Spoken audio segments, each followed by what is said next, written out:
Welcome to episode 4 of the Bendy Nurse podcast. Today I want to talk about weight loss and Ehlers Danlos. This was never really something that was on my radar until, let's see, when was my follow-up? In October, I think it was October 29th, so about 3 weeks ago, I had a follow-up with neurosurgery, and the PA was like, hey, let's talk about ways to kind of keep things stable, because I do have craniocervical instability, and he knows I'm in physical therapy. Anyways, he was like, don't lose weight. And I was like, what? Hold on. I was like, what do you mean don't lose weight? Like, that didn't really make much sense to me at first. He was like, rapid weight loss or any significant amount of weight loss can lead to further joint instability due to the loss of muscle mass that comes along with weight loss. And I was like, wow, okay, well, that makes a lot of sense. And I was like, I gained 70 pounds in pregnancy. I had my son in 2023. And since he's been born, I've lost 65 pounds. So I'm 5 pounds heavier than pre-pregnancy weight. And that also, I lost about 40 pounds pretty rapidly after he was born. And that's kind of when my symptoms started flaring, which ended up leading to the diagnosis of Ehlers Danlos. I had a rib subluxation that just wouldn't stop. I was getting migraines more frequently. I was diagnosed with osteoarthritis in my toe. And what else? Just pretty much everything. And yeah, I started randomly tripping a lot. I don't think I had too many issues with the proprioception issue and tripping and body awareness. But anyways, that was interesting because the weight loss correlates with my worsened symptoms. So I figured I would talk about it today, just hoping that I can reach some people with Ehlers Danlos or hypermobile spectrum disorder that can relate to possible worsening of symptoms. Not really sure what it was related to. Maybe they've had some weight loss, especially with the increase in use of GLP-1s. There's a lot of people using those. Not sure how many of those people have HSD or EDS, but it's very possible that many of them do. And I think in general, when we're losing weight, regardless of if we have a connective tissue disorder or not, we may have some joint pain. Like I posted something on TikTok the other day and someone commented that they had lost 100 pounds since their gastric sleeve surgery and they've been having a lot of hip issues. And then someone else had lost 80 pounds after coming off birth control. And now they're having a lot of issues as well. I don't know for a fact that they have EDS or HSD, but just, seems like it might be more of a prevalent issue than we know. So I printed 3 different articles today to kind of talk about the issue of muscle mass being lost during weight loss, and then as well as just management of general joint instability and what chronic instability is. So the Ehlers Danlos website has a section on management of joint instability. So as usual, I like to highlight the points that I don't want to miss talking about. So I'm going to just read from this. Joint instability occurs when the bones of a joint aren't held in place securely. This can lead to joint subluxations, dislocations, sprains, and other injuries. Both subluxations and dislocations occur for similar reasons in people with HEDS and HSD. In addition to differences in the connective tissue, this can also include altered muscle tone, impaired proprioception, repeated or excessive stretching, the shape of the joint surfaces.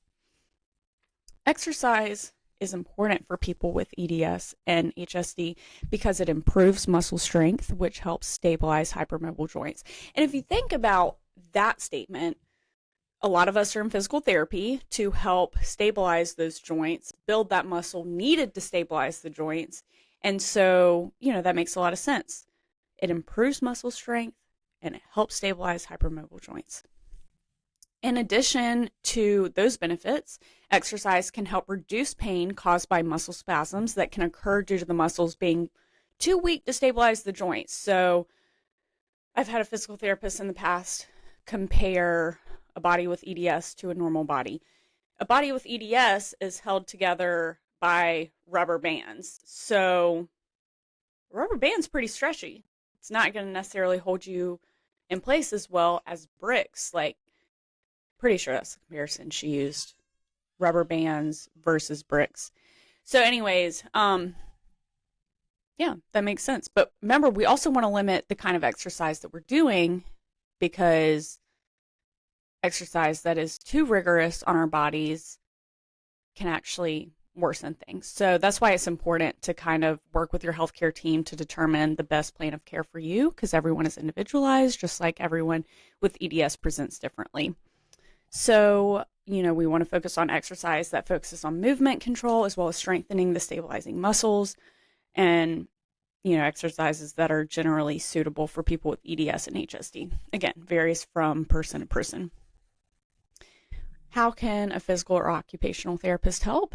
We can benefit from that with them investigating the underlying causes of instability. So assessing our body, assessing our joints, figuring out, is there some instability there?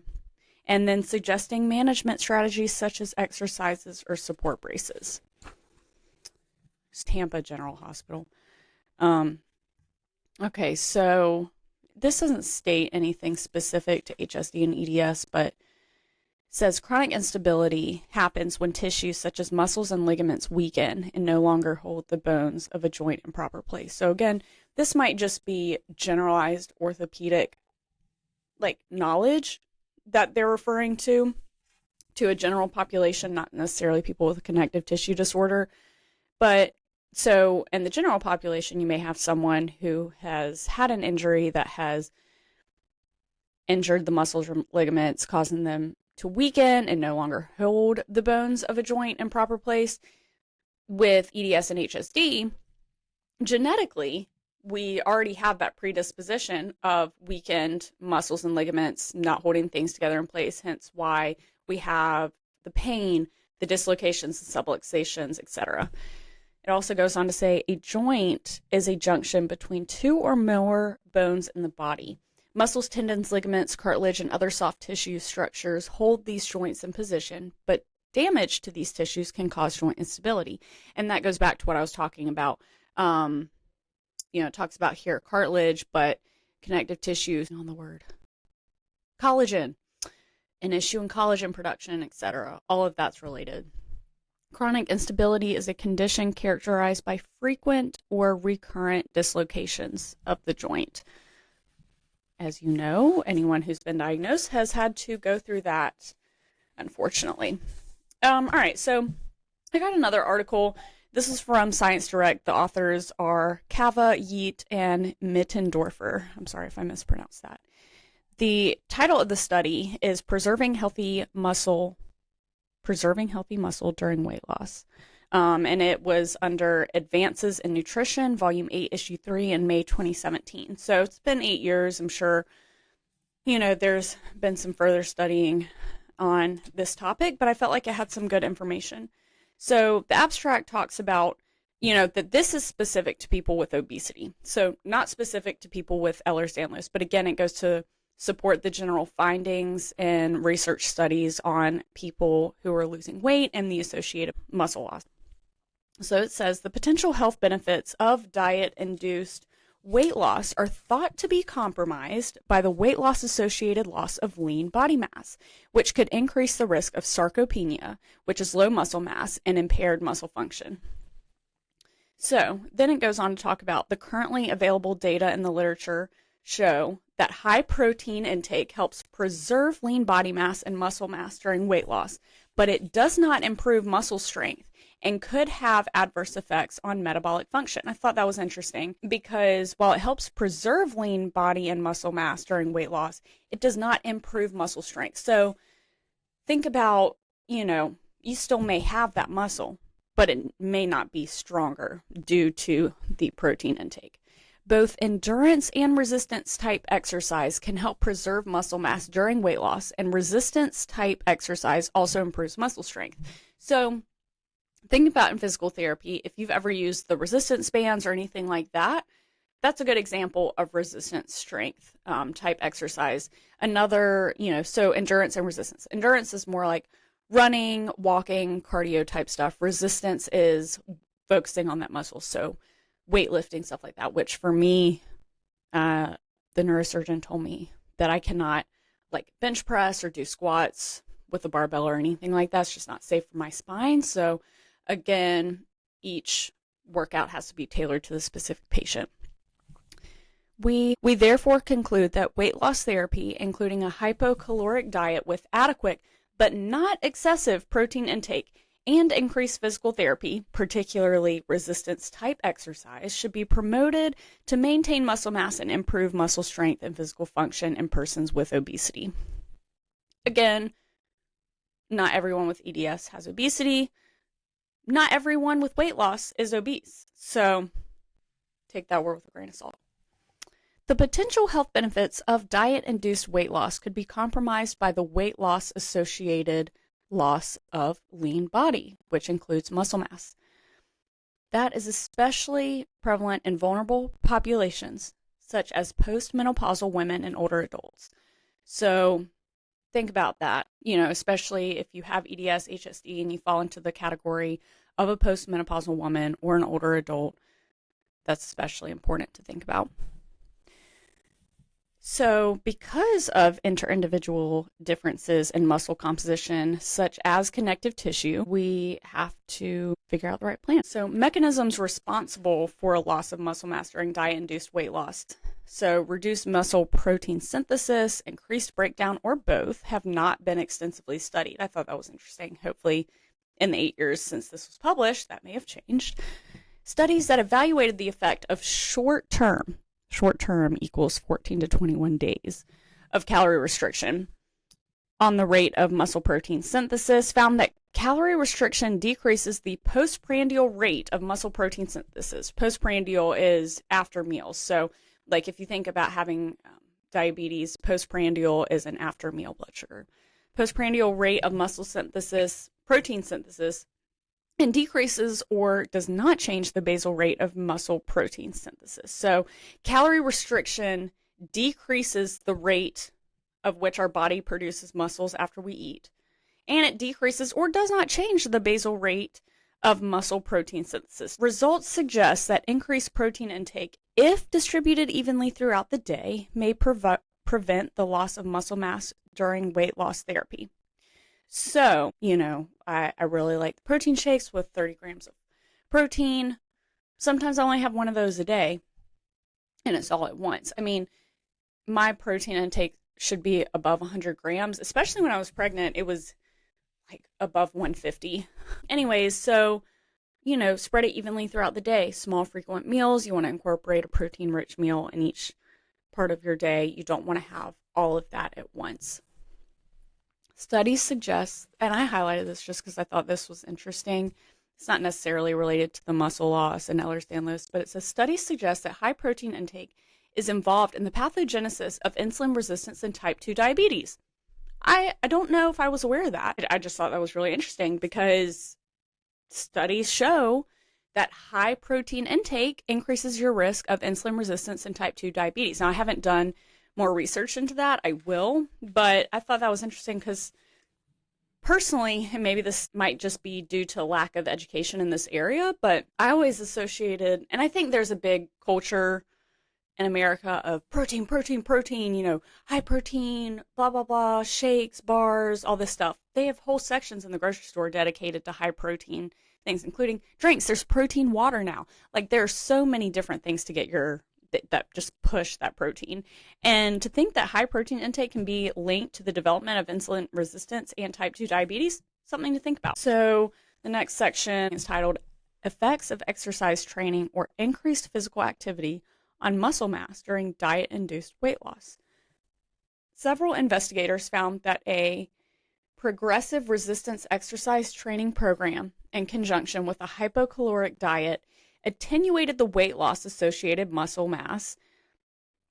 of muscle mass in middle-aged and older men and women. So you want to work on lowering calories with a progressive resistance exercise training program, and that can help when you've decreased your calories, having that resistance training can help offset the negative effects on your muscles.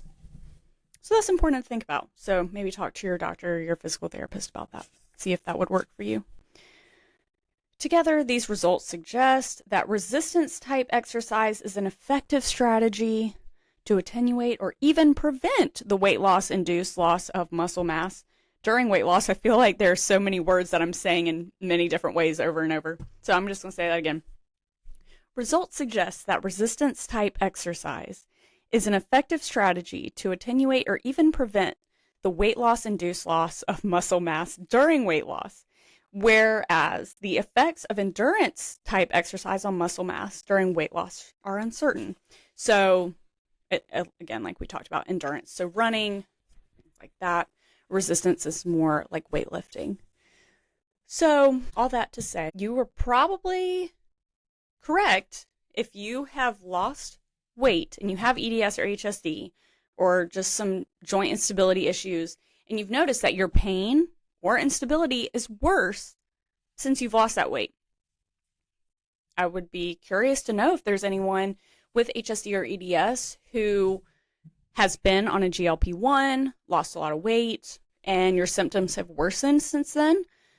Or is there anyone who doesn't have a diagnosis and has lost weight, whether that be reduced calories, exercise, GLP-1? Has your body felt like it's suffering because of it? I know they talk about like Ozempic face and stuff like that. And I think that's more so just like the buccal fat being lost and some sagging. I don't know. But again, just something to think about. I was surprised to hear about this.